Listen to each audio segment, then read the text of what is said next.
Hello दोस्तों, एक नई कहानी के साथ मैं पारुल मिश्रा आज फिर से हाजिर हूँ। कहानियाँ लोगों को जीवन का अर्थ समझने में मदद करती हैं। पीढ़ी दर पीढ़ी कहानियाँ सुनने और सुनाने की परंपरा चली आ रही है। क्या आपको अपने जीवन में कहानियाँ सुनाने वाला कोई व्यक्ति याद है? आपको कहानियाँ कौन सुनाता था? आपके पिताजी, आपकी माँ, दादा दादी या आपके भाई बहन? क्या आपको कोई कहानी याद है? वे क्यों खास लगती थी? अपने जवाब कमेंट बॉक्स में जरूर पोस्ट करें। चलो दोस्तों, अब हम कहानी की तरफ चलते हैं। एक बार की बात है, एक नदी में बहुत से मेंढक रहा करते थे। एक दिन उनमें से एक मेंढक ने सोचा कि यार ये भी कोई जिंदगी है। अब यहाँ बहुत बोरियत होने लगी है।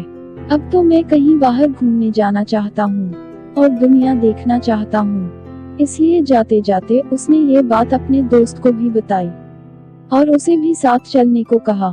थोड़ी देर ना करने के बाद उसका दोस्त उसके साथ चलने को राजी हो गया, लेकिन थोड़ी ही दूर पैदल चलने से वह थक गया और वापस लौट गया।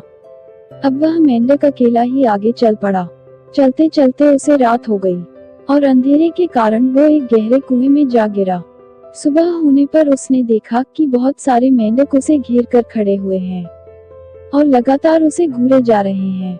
अचानक उनमें से एक मेंढक बोला, कौन हो तुम और यहाँ कैसे आए हो? फिर दूसरा मेंढक बोला, क्या तुम आसमान से आए हो? इस पर नदी का मेंढक बोला, नहीं, मैं तो नदी में रहता हूँ और मैं दुनिया घूमने निकला था। रात के अंधेरे की वजह से मैं इस कुएं में गिर गया। ये नदी क्या होती है? दूसरे मेंढक ने पूछा।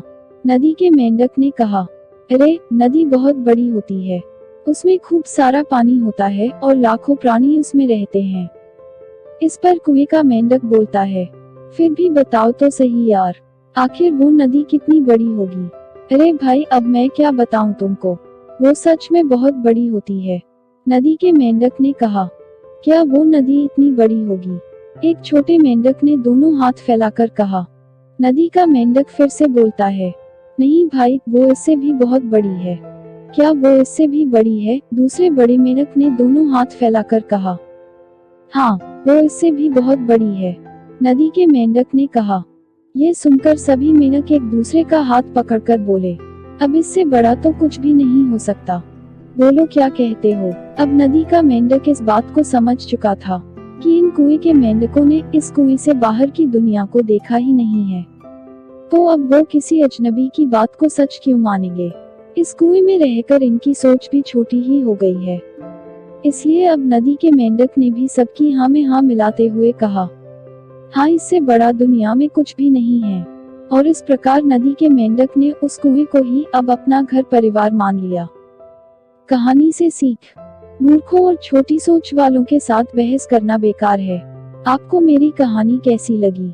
कमेंट बॉक्स में बताइए ताकि मैं आप लोगों तक अच्छी कहानियां ला सकूं।